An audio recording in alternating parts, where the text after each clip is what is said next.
These guys are ridiculous. These guys are ridiculous. Now, how about them damn Celtics? And we are back with another episode of How About Them Celtics. Sam and I here recording Saturday, April 27th, after the Celtics Game 3 win over the Miami Heat. Went on the road, got the job done, bounced back after a tough Game 2 loss, and really corrected most of the issues that they had going in Game 2. It was a great game from pretty much everybody in pretty much all aspects of the game. There were a couple of rough periods for certain players. Tatum didn't shoot the ball particularly well, but he had 11 rebounds and 6 assists. Jaylen Brown had a stretch early in the game where he was taking some tough shots, but he finished 11 of 20. Kristaps Porzingis bounced back in a big way, 5 of 9, 3 of 5, 5 of 6. Derek White had a huge stretch, and he didn't shoot particularly well from three, but he had a great game. Jrue Holiday, same for him. Didn't take a shot in the first half, but his defense and everything was phenomenal. Just a great game all around from the Celtics, earning a 104-84 win. Defense locked in, held the Heat to 84, and the Heat, who made 23 threes in Game 2, were held to 9 of 28 in this one. So it's a pretty big and successful change for the Celtics from game to game. Yeah, so first of all, thank you for clarifying that it's after the game, because the crowd looks the same as it did during the game. Empty. Yeah, just in case. Just in case. Yeah, thank you. Overall, I think this is like the epitome of what a Celtics win should look like. You had several players, 4, score over 15 points. The distribution of the scoring was so well balanced that it really never felt like they were going to get stuck. And they did a tremendous job, to their credit, of not ever getting stuck. They had a good defensive game overall. First quarter was good defensively. Offense could have been a lot better to start this one. They only gave up 12 points in the first, yet we're only up 9 heading into the second. And we were all on the playback like, probably should be up a little bit more. I personally was a bit nervous just because I was like, well, when the shots start going in, it's going to be trouble. But to Boston's credit, everybody showed up. Everybody had a stretch. They all had a moment. Jayson Tatum, 6 of 16, but it didn't feel like he was 6 of 16. Felt like Tatum really had a great game where in the second quarter in particular, he just took over. Like, if you told me that this was his box score and I didn't have it in front of me, I would probably not believe you. I actually think I did go pull up the box score when you were like, he didn't have a great shooting night. I'm like, wait, what? He didn't? Yeah. I thought he did. Yeah, no, And I mean, I just love the game that we saw from him. We saw Kristaps have the opening stretch, which was the best counterpunch to an awful game that I think we've seen in quite some time. Jaylen had a takeover stretch, and Derek White was huge when they were building up the lead too. Like, this is an excellent game from the Celtics. Everybody put their hand in. Everybody got in on the fun. And this is how this team should be playing. They are too talented to play any other way. Of course, there are going to be moments when the going gets tough and you have to lean on the stronger players. But man, just the sheer dominance across the board. Excellent work, fellas. Yeah, Tatum's second quarter was 3-6 in the field, 2-4 from beyond the arc, 13 points, 3 rebounds, 2 assists, no turnovers. He was awesome. Celtics only turned the ball over 6 times in this game, which was really good as well. But just their offense was just a completely different beast in this game than the last one. They still only took 37 threes, which isn't a lot for them. They only made 11. They didn't shoot very well. But they crashed glass. They had 10 offensive rebounds. They got in transition. I'm pretty sure they had 24 points off turnovers to the Heat's 4 points off turnovers. So that helped them. They played with pace. They played a style of offense that suits them. They didn't sort of dive in or fall victim to the Heat trying to goad them into playing a different style. Derek White had a big stretch. He did the super cool celebration where he did the 3. Everybody just kind of played their game, and it worked really well, and they were able to pick apart a Heat defense, Heat defense that is pretty good for as bad as this team may look on paper. Like, if they're going to be good at anything, they're going to defend because they have Eric Spoelstra, and they actually have a lot of good defenders. But the Celtics made them actually, they scored 104 points, but the Celtics offense, that said, was significantly better, I think, in terms of its process than what it looked like a couple of nights ago. But this game was one on the defensive end, like we mentioned. Bam Adebayo, 8 of 18, Tyler Hero, 5 of 16, Nikola Jovic, 5 of 11, which actually isn't that bad, but Jaime Jaquez, 5 of 13, and then the Heat just couldn't make a 3 to save themselves. This was the defensive game that you want, and Caleb Martin, 4 shots. 4 shots. It's big. That's huge. Made They just did. 2 of 'em, yeah. He did a great job of chasing the Heat off the 3-point line. They did a great job of playing. There was this thing they did that they were able to do because Bam isn't a shooter, so they would just have Kristaps help over and then go into rotations, and it worked really well because if your goal is to chase them off the 3-point line a little bit more effectively, and Bam's just sitting there in the dunker spot, you can just chase him into Kristaps. Who would have said that after the game? So it worked out. It's great defense. Like you said, this is kind of how you want to win games in the playoffs. This is how you win games in the playoffs. So credit to them. This was the best possible game. Like, from the jump, they really came out with a purpose. It was a little shaky through the first minute and a half, but then they started scoring. They didn't give up baskets, and then they built the lead and never gave it back. I think the closest it got was 19. What a fantastic afternoon of basketball. Thank you, Celtics. This is exactly how I would have drew it up. I don't even think I hit the 80s on the heart monitor today. Easy work Relaxing for day. the ticker. I want to talk about Porzingis. We talked a little bit about the defensive adjustments that Missoula made, but his individual defense on Bam, excellent today. Bam was so obviously in his head about trying to score on Porzingis. They got chippy at points of this game. There was one possession in particular where they kind of got in a shoving match while Porzingis was trying to set some screens. And I thought they were going to get a double technical. They did not. But he did a really great job of making Bam uncomfortable at the rim. There was one that Bam got Porzingis literally underneath the basket. He could have just went up and dunked, and he missed the shot because Porzingis was just there. He was in his head, and Bam was obviously trying to make a statement, and it wasn't working. None of the mid-ranges that went in on Wednesday went in today for Bam. It was a rough shooting day. I was just so impressed overall with the team's defense, and this is a prime example of controlling the controllable. Did you have a great offensive day? Kind of, but not really. It overall did not look like bad offense because there weren't very many times that you needed a basket. Process you good, didn't results get it. bad. Effectively. Yeah. But even then, how many times this game were you I think they should get a basket, they need a basket, and then they didn't get it? When it got tough, when the snowball started to roll for Miami a bit, the Celtics did a great job of just cutting it, getting it done, making baskets when they needed them in the clutch moments that aren't necessarily the clutch points on the NBA's tracking. They did they hit. They made all the big ones, and that's huge. And the defense did its job. Made everything hard on Miami. I can't tell you that many easy shots Miami got. Jovic made 3 threes today. I don't really think any of them were easy. Maybe one was wide open. The closeouts were considerably better. They were making a concerted effort to just go full force, whether it was not leaving guys or if they did, they were flying out. They were not half-heartedly going up there with their hand up. No. They were jumping and getting those guys uncomfortable. Just fantastic defensive game from the Celtics. They improved on a lot of things that were wrong. They looked way more in control of this game. And that's how this series should go for them. This is what a good team does. Yeah, Joe after the game sort of denied the notion that they made adjustments.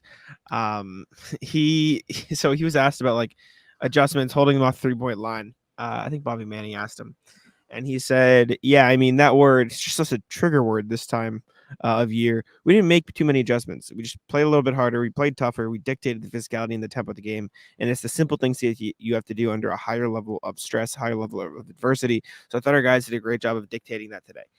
Now, to a degree, I actually kind of agree with him. It felt like they were playing a similar style of basketball, but they were rotating quicker. They were beating the Heat to their spots better, and they were chasing them off the 3-point line with more effectiveness. The one Nikola Jovic 3 you were talking about was because they didn't close out. It was in the corner, and I figured if it was Tatum or Jaylen Brown, and he was damn. He didn't need to help. He didn't need to sink into the paint. And he got an open 3 in the corner, Nikola Jovic did. Then there were other ones where they stunted and recovered. And I feel like that was kind of supposed to be the game plan the whole time. It was just a lot of laziness on whatever day game 2. Thursday? Was it Thursday? Wednesday. Was that Wednesday? Jesus Christ. On Wednesday. And I feel like it was a lot of laziness, and that laziness extrapolated into the Heat getting hot and seeing stuff go in, and then what happened. I do think there was adjustments of when and where to help versus when and where to stay. Switching more. They switched a lot more in this game from what I remember, from what I see. And it worked. And it worked well. Peyton Pritchard did a great job of trailing Tyler Hero off screens, contesting from behind, making him uncomfortable. Everyone did. Drew was fucking awesome in this game. He didn't take a single shot in the first half, but he had 5 assists. He had 0 rebounds, 0 points, 0 field goals, 0 field goal attempts, 5 assists, team high plus 26. And it's because he was dishing the ball well, playing as a connector, and just fucking locking up on defense. And that's what you want Drew to be. I think it was Jake Eisenberg tweet, Rondo Drew better than everything else, like over. Like that's what we need. So shout out. What'd you say? That's what I was saying. saying. Did he steal it? No. Yeah, yoinks, buddy. I've been getting yoinked all over. These fuckers on Twitter love the fucking veer step foul baiting tweet. They keep fucking stealing it. I do, but it just, like, you could tell the Celtics played with more purpose, more intensity in this game, and that was the difference. And maybe the lesson to be learned is just do that every time. Just fucking try. Maybe plain and simple. Biggest adjustment of all time. Try harder. Play with more purpose. Huge game changer. If Crazy. You actually put an effort on defense, close out. To your point, I think the switching was great. Porzingis was somebody that they actively tried not to switch in game 2. Yes. Prize Picks is America's #1 fantasy sports app with more than 3 million members. It is the easiest and most exciting way to get in on the action while you watch your favorite sports and players. You just pick more or less on 2 or more player stats and watch all the winnings roll in. You can now win up to 100 times your money on Prize Picks with as little as 4 correct picks. You can turn $10 into $1,000 with basketball, hockey, college basketball entries today on Prize Picks, America's #1 fantasy sports app. One of our favorite picks here at the How About Them Celtics podcast is the Drew Holiday blocks. It's usually 0.5. He just needs more than 0.5 blocks. That means 1 Drew Holiday block. And that pick is in the bag. Prize Picks is really simple to play. I can make my picks and submit my entry in less than 60 seconds. Download the app today and use code CLNS for a first deposit match up to $100. Again, download the app today and use code CLNS for a first deposit match up to $100. Pick more, pick less. It's that easy. He was fine. They didn't switch him. They didn't switch him a lot in this game. They did sometimes, but they didn't switch him every time. He found himself on Hero a couple times, especially early in the game, and he did all right. He stood his ground. He didn't give up baskets. He made things difficult on him. It's fine. Let him do it. One thing I would like to see going forward, if you're going to blow up Miami, do it so you can get the guys off the floor. I don't really need to see more Porzingis versus Bam than is absolutely necessary. I don't need Porzingis absorbing his clumsiness and aggression. Speaking of the late game, get the guys out annoyance. That motherfucker Patty Mills is going to get minutes next game. You know he is. I said he's going to play next game. Playback stream. So point that was raised to me was DeLon Wright is out. He's getting minutes now, and also low-key, maybe we all want Patty Mills to play because he's a little boy. Yes, but he's a little boy who draws foul calls and who gets people like to be annoyed. You saw it. He did it to Jalen. He got under his skin. Jalen offensive foul. Like I have a feeling we're going to see some very annoying Patty Mills minutes on Monday. But Drew post up on Patty Mills. Terrible. How do you have Patty Mills on you and end up shooting a shot over the backboard? Oh my God, you're gonna kill people's ears. Jesus Christ. I can never kill people. Sorry. You're gonna murder people. Holy shit. Sorry. I can never tell how loud it actually is. I don't know, because sometimes you screaming as loud as you can. How can you not tell how loud that is, brother? What? No, yeah, I'm still getting there. I feel like the Patty Mills is. It's been 5 years. You mean you'll master it? I feel like Patty Mills rides the line of what we saw from Tyler Hero in game 2, where it's just like the Celtics are too eager to hunt the mismatch. They take a dumb shot. And again, this is just like it's Patty Mills. Like they'll find a way to beat him. It's fine. Like it's not the end of the world. I'm just preparing the listeners, preparing myself because I feel like Patty Mills is going to play on Monday, and it's going to be annoying. So that's my Make him work. Make him work on defense. That's the best solution to all of it. Thoughts on Luke? No, I know he's a -6 in the box score, but I thought he was like fine. He was fine, but that's it. Like he wasn't like I don't think it, but I don't think it reached the level of what our standard is for him. I don't think it reached the level of you don't notice him. Like I think it was just a little awkward. I think he was all right, but I felt like he just couldn't find his spots. And maybe this is just because it was his first game back. But it almost just felt like he was a little bit out of rhythm with what they were doing. And he didn't come back after his initial stretch, right? He played like 3 minutes. Only 5 minutes, yeah. Yeah. Pritchard and Horford. Fine, but sneaky good. like MVP Great. level play in this game, both of them. Mhm. Pritchard in particular was huge in the stretch where they built the lead. He had a pair of offensive rebounds. I think he put both of them back up for baskets. The second one that he put back up was unbelievable. We were all going nuts on playback. He is such a dog. You see his flex? Like this I didn't see the flex, but I did see him get a little bit chippy with Caleb Martin there. Yeah. And that's like even better. He like screamed and flexed to the bench, and the entire Celtics bench just got up and was like, "Yeah!" Oh, okay. I didn't know it was a flex, but I was on the stream. I was like, "He's talking his shit to the bench." Yeah. He did the Pritchard. I mentioned this on playback. Is he the crazy crash dummy Neesmith guy on this team? Yeah, Sneaky? definitely. Yeah, absolutely he is. Yeah, that's absolutely what it is. It's great, dude. That motherfucker gets rebounds that he has no business getting. Like it's Andrew Nemhard in the Pacers game. Like that's what Pritchard does. It's crazy. Listen, man, give me all the Pritchard offensive rebounds because if he's able to give you like marginal stuff like that on top of being able to be a creator on offense and knock down threes and make tough shots, do you know how luxurious that is to have off your bench? Yeah, it's huge. And then Horford, like you said, he was awesome too. He did everything for this team. He made some shots. He played great defense. To strap up. Couple offensive rebounds too. He was really good. You need that from him. And best part of it all for him, he only had to play 22 minutes, which is good. Very good moving forward. Keep those really low. Everybody but Tatum didn't have to play any minutes today. Jalen only 33. Drew played 34. Drew got up there a little bit, but I don't think Derek White played enough. I think by the time that his minute stint was up, like by the time he naturally would have come in, the game was kind of over. So they just kind of set him down. But he was really good in this game, and he obviously didn't shoot the 3 ball particularly well. He made a couple big ones, but he shot 2 of 7 overall. But I thought having Derek White in there as he was a little wound up, a pace calmer, like a Derek White felt like he got in there, and there was a stretch. I can't remember. I think it was second or early third, where he just like brought the ball up every single possession, and they just got a good look every time. Like he was controlling the offense, just like Derek White. Boom, boom, boom. It was great. More of that, please.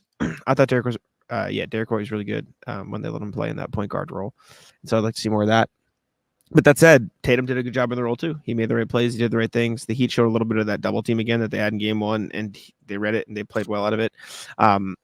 Tyler Hero, if you're so mad you're throwing the ball at Sam Hauser, get a grip, brother. Come on, man. What are we doing? Hates white guys. That's crazy. He's Sam Hauser thought the tech was on him. I thought the tech was on Sam Hauser because they like pointed right at him, and Sam was like, "Me? Like, what do you mean?" But yeah, it was a good game. Very good. Hate to see that from Tyler Hero, 5'16". Very tough. Do we miss anything? I think we covered it all. Hauser was fine in this game. He didn't make his threes, but he's whatever. He was there. He helped space the floor. Patty must play the entire fourth quarter. Wow. Well, I just see like 12-0-0. So like, yeah. Hero. They shut down the Hero Adebayo pick and roll. That was a big thing in game 2, and they would said, nah, like you're not getting that anymore. See you later. We're gonna take that away, and we're gonna take the threes away. They went from taking neither away to taking everything away. I mean, these motherfuckers had when they try 12 points in the first quarter. And again, just like it takes a healthy mix of great shot making and bad defense to shoot 55% from three in a game, it takes a healthy mix of missing shots and great defense to hold a team to 12 points in an NBA quarter. But the Celtics did their end of the bargain, and the Heat did theirs as well. So that was fun to watch. And yeah, man, this was really great. Adebayo took a three. Yeah, it was a brick. I think it was at the end of that a quarter or half. Okay, I see. I was like, what? We thought it was going to bank in. End of the third. Yeah. Oh, it did almost bank in.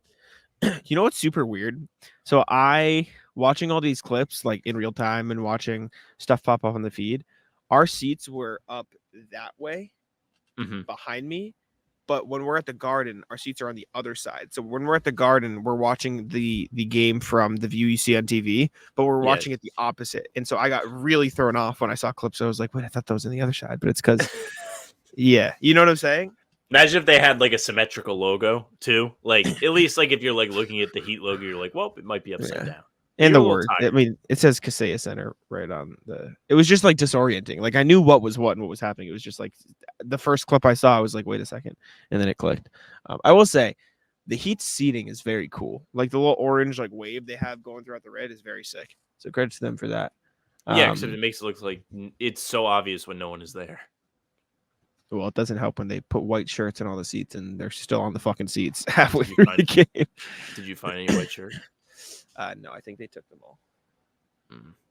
Yeah, they're cleaning shit up. I think they're all gone. Sorry, Prof. It's tragic. Yeah. If I see one, I'll grab one for Prof, but I don't.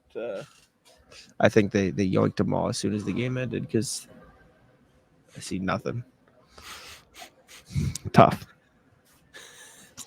What? What are you laughing at? It's just so funny. Like you're like they just fucking took all of them. They did, dude. I bet they did. They ran in there and they said nobody. Yeah.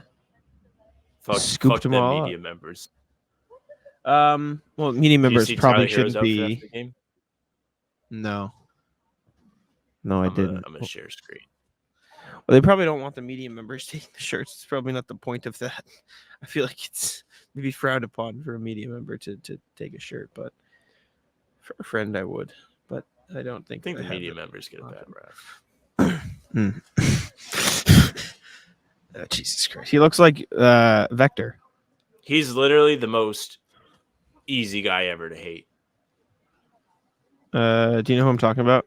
The guy from Despicable Me. Vector! Yeah. Except the hat is his hair, and it's orange. And look at this. Look at this motherfucker. Yeah, I hate Tyler Hero. Vector! That's all. Anyways, anything else? Jimmy Butler. 1, hair looks stupid. 2, he was really upset that people were saying the Celtics are good. Who I saw, I forget whose tweet it was. Fuck, I know the person whose tweet it was too. No. I know the person whose tweet it was because they tweeted like the Steph Curry thing. Like, this is like when those body counts said, but some people tried to tell me Steph Curry wasn't an elite shooter, and it's like, who said that? Like, and the context was Jimmy Butler was talking about after game 2, and it was like, who was saying the Celtics were great after game 2? Like, the whole narrative was they sucked. Including the whole narrative was they stink. Hello? I don't know. Whatever. What a dog. Cool. Good for Jimmy. Porzingis is a beast. He needed to step up in this game. He made all his threes. Well, that was the thing. Like, it must have been such a relief for him because he's been somebody in the past that's painted as like a playoff no-show guy. And for him to have a great game 1 and then fall flat in game 2, there's a little bit of pressure today to come out and ball, and he did. So big ups to him. Respect. Definitely. All right.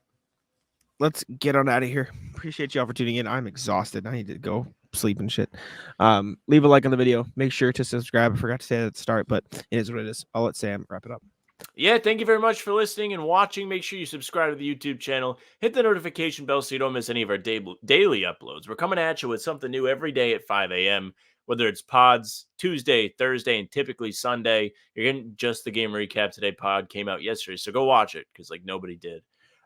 You can also find us on Spotify and Apple. If you follow us there, you'll get the pods and game recaps right to your feed. So you definitely want to do that. Leave a 5-star review. We'd appreciate it. You can find us via email, hbtcpod@gmail.com. I'm sure you have plenty to say after watching that today. So reach out to us with that or ratless stuff. We love to hear from you guys. You can find us on socials at How About Them C's, Twitter, Instagram, TikTok, our Facebook, just the name of the podcast. You can follow us there for streams. They're on YouTube too and Twitter. Jack's Twitter's at JackSimoneNBA. Mine is at Sam LaFrance NBA. That's it for us. Bye. Taco. Come on. Taco.